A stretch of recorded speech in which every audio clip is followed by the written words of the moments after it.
નમસ્કાર, યલગાર ન્યૂઝમાં આપનું સ્વાગત છે। શાળાની બાજુમાં મોતનો ખાડો, વસેડીમાં તંત્રની બેદરકારી સામે ગ્રામજનોમાં રોષ। છોટાઉદેપુર નગરને અડીને આવેલા વસેડી ગામમાં પ્રાથમિક શાળાની નજીક છેલ્લા ઘણા સમયથી નાળામાં મોટો ખાડો પડેલો હોવાના કારણે શાળામાં અભ્યાસ કરતા નાના બાળકોની સુરક્ષા સામે ગંભીર સવાલો ઊભા થયા છે। હાલ ચોમાસાની ઋતુ ચાલી રહી હોવાથી નાળામાં પાણી ભરાવાની સ્થિતિમાં આ મોટો ખાડો બાળકો માટે જોખમી બની શકે છે। સ્થાનિકોના જણાવ્યા મુજબ અગાઉ પણ આ ખાડામાં એક ટ્રક પડી હોવાની ઘટના બની ચૂકી છે। તેમ છતાં ખાડો પૂરવા કે તેને સુરક્ષિત કરવા માટે યોગ્ય કાર્યવાહી કરવામાં આવી નથી। ગ્રામજનો અને આગેવાનોની માંગ છે કે કોઈ મોટી દુર્ઘટના બને તેની રાહ જોવાને બદલે તંત્ર તાત્કાલિક સ્થળની મુલાકાત લઈ ખાડાનું પુરાણ કરે। હવે જોવાનું એ રહ્યું કે તંત્ર આ ગંભીર સમસ્યાની ક્યારે નોંધ લે છે અને કોઈ દુર્ઘટના બને તે પહેલા ખાડાનું પુરાણ કરવામાં આવે છે કે નહીં। ઇમરાન મિર્ઝા।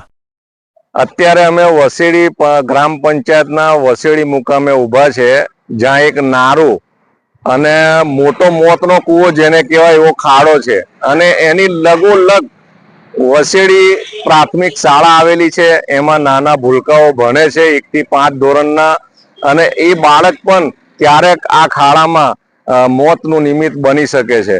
વારંવાર સરપંચને કહીએ અથવા વસેડી પંચાયતના મતદારો ફરિયાદ કરે ત્યારે એવું કહેવામાં આવે છે કે તમે તો નગરપાલિકાના મતદાર છો। તો ભારતના ચૂંટણી પંચે એક બંધારણ ઘરેલું છે કે કોઈ પણ મતદાર એક જ બાજુ મતદાન ધરાવે, રહેતો 10 બાજુ રહે તો એનો કોઈ મતલબ નથી। પણ આ સ્થાનિકો વેરો ક્યાં ભરે છે?